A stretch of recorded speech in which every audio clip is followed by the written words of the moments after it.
I went to a doctor when I was in the Netherlands. Uh-huh.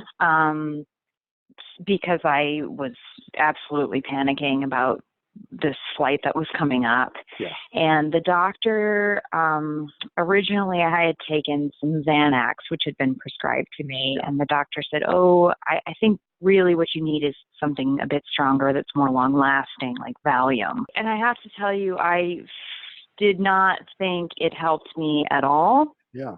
And it was worse. But my question to you is, I've talked to a number of doctors about this, and they've all said, well, sort of when you're at the stage that you're at, I think it's acceptable to take a little bit of medication to kind of like bring you down a little bit so that you can deal with it cognitively. But I wanted to get your opinion on it. I think my concern is if I continuously rely on it, I will never actually overcome the fear. I would just end up having to continuously up the dose. There has been some research on it, not a lot. The Stanford University Medical School took 28 people who were afraid of flying, and they split them into two groups. So they took a very short flight, 12-minute flight in a turboprop. Had them hooked up to heart rate monitors, skin conductance monitors, blood pressure, all that stuff, so they could see how stressed they were. Okay.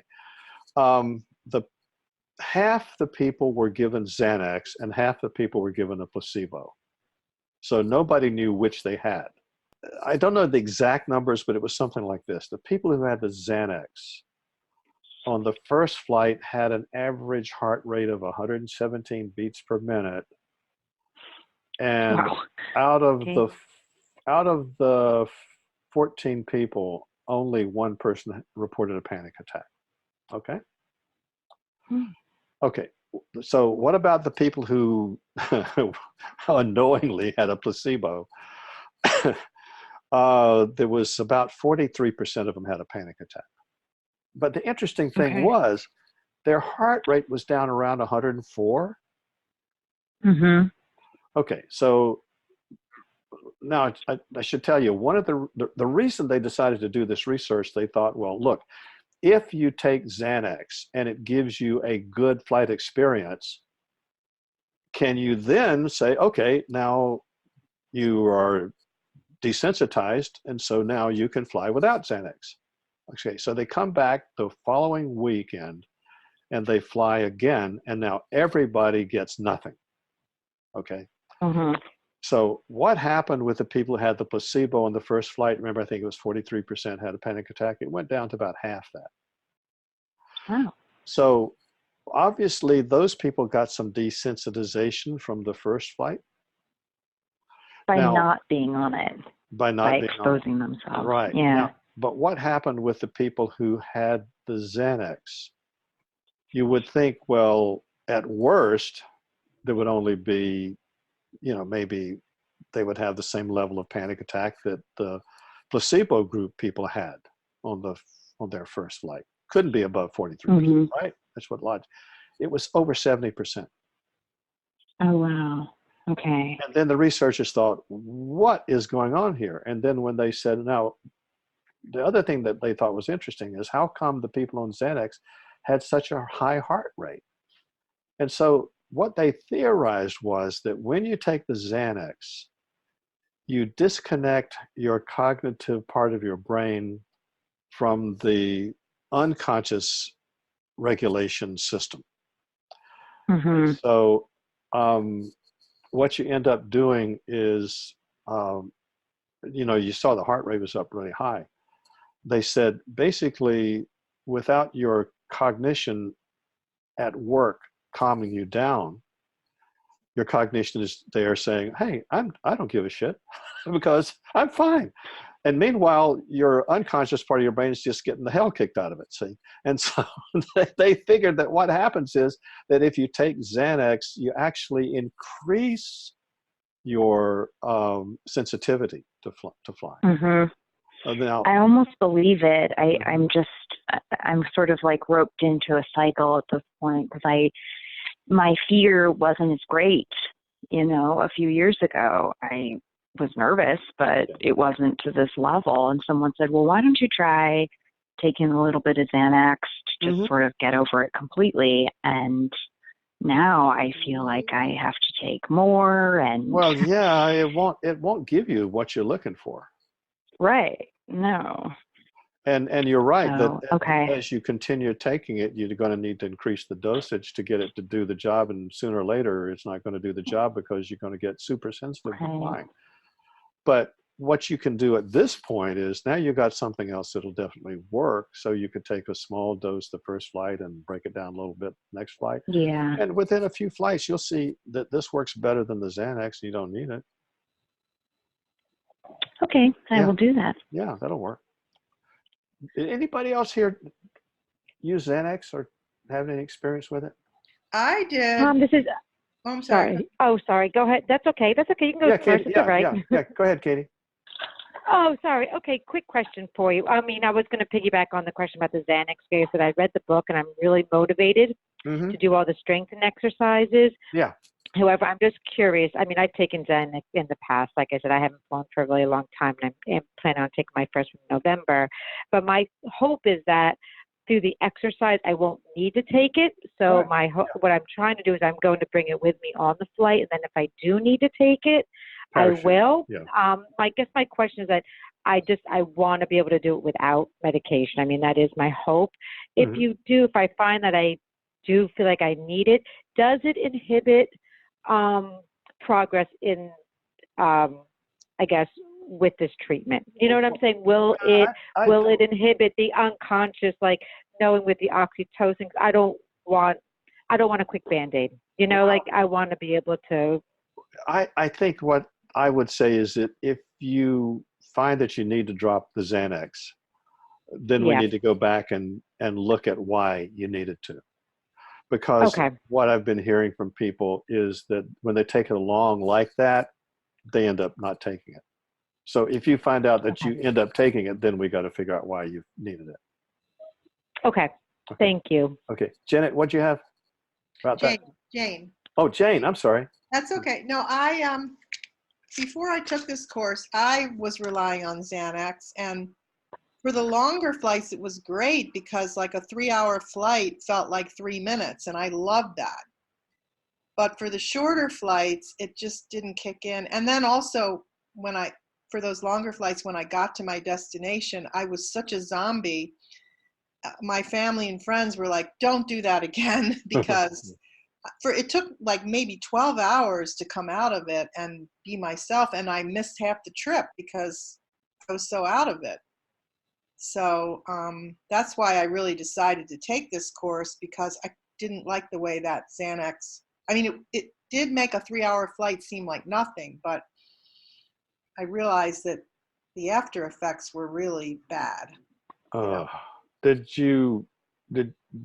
you did the course, did you next flight no Xanax, or did you? No, I don't want to do Xanax. And the people that care about me don't want me doing Xanax because they said it's not a pretty sight, me with Xanax. Okay.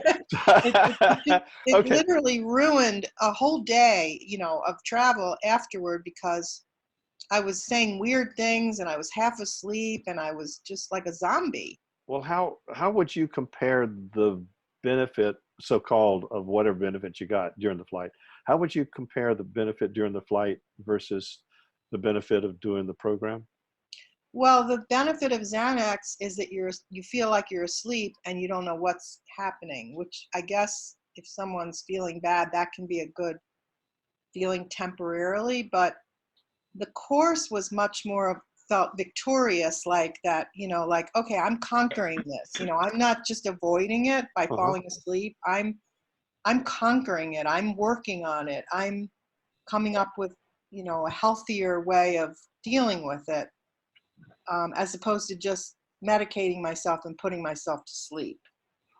Yeah, okay, got it. But I was just wondering, do you feel like the program gives you as much protection against anxiety, or is it hard to say because it's too different? Well, no, so far so good. I haven't used the Xanax, and I'm hoping never to ever again. So I think the course is, for me, that's what I want to get to, is the feelings from the course, not from the Xanax. Yeah. How many flights have you had now? Maybe 5. Oh, okay. Yeah. So Yeah. that's pretty good. So it's a much better feeling because you feel like you actually are solving a problem as opposed to just medicating yourself to avoid the problem. That's what I'm trying to say. So it feels good in terms of yourself as a person who's got an ability to master this on your own. It just seems like Yeah. a more sensible option because it's going to be apply to all flights. It's going to be, longer lasting than just medicating. And and yes, the times that I've flown after the program, I have felt pretty good, pretty secure. But like I said, I'm wondering what's going to happen when there's bad weather. That's when I'm really nervous. That's going to be the test. But then I'm thinking maybe the flights there was turbulence and I just wasn't feeling it because of the course. That's what I don't know. Oh God, yeah. You don't have a way of actually measuring it to say this was exactly the same thing I had on the previous flight. Well, okay, but it's yeah. I did have a couple of people tell me that when they had really extremely turbulent flights that people were really complaining about, and they were okay, that gave them the idea that they could handle anything. So yeah, it's almost like I'm wanting to have a a trial by fire, yeah. And so yeah. So far, I guess the only thing I can say of not flying with Xanax is so far so good, and I'm happy with that choice. Erin, anything more about it since Jane just said that? No, I think that's helpful, and I totally agree with what people are saying about wanting to try and do it without any kind of medication, because it does feel exactly like I am just sort of putting my feelings on the back burner instead of confronting them. Right. And I do feel like I need more and more every time. I feel awful after I get off the plane. I usually have a headache and feel sick. Yes, I feel nauseated. Probably some of that is just all of the stress hormones just continuously being like pumped out, and then taking a Xanax and calming down, and then having the stress hormones pump out again. And then, so it's a lot to kind of put your body through. But yeah, I usually feel pretty awful afterwards. Well, what you just said, that sort of fits with the analysis that the researchers came up with. They figured the body is going through a lot on the flights where you take Xanax, although consciously you're not. So what you guys are saying seems to fit it. Yeah. Yeah. So that was it, though. I mean, I assumed that it was probably not something good, but it's helpful to hear that it's there in case I need it. Just, everything in moderation with the goal of diminishing it in the future. Yeah. Okay. So I'm just thinking, I remember years ago, I had a client who was on a flight and she took some Xanax and didn't get the results she wanted, started to panic. So she took some more, still was in a state of panic. So then she started drinking. And I said, come on, no. That's a dangerous combination. She says, yes, I know, I'm a nurse, but I did it anyway because I was desperate. Oh, gosh. See, that would make me panic more because I wouldn't, I would be like, oh, God, I'm going to have a heart attack from mixing alcohol with medication. Like it would bring, other issues. But, yeah, so I never drink with it, but Good. That sounds awful. Yeah, that was really a pretty amazing thing to hear said. Yeah, I know better. I'm a nurse, but I did it anyway. Oh, God. Yeah. Let me ask you guys, I was asking Jane earlier about using what we just talked about 30 minutes ago on edit some to put on YouTube. So let me ask Jane, is it okay if we use this Xanax thing with you or not? Oh, you can use anything. Okay. Yeah, because believe me, Okay. I've been through all of it. Okay. Erin, Everything everyone's describing, I have been yeah. through. Erin, although your picture's not here, your name's here. So also I need to ask you if it's okay with you or not. Oh, absolutely. Okay. Yeah, anything Okay. that might help somebody else, Okay. sure. Okay. Okay, good. All right, thanks.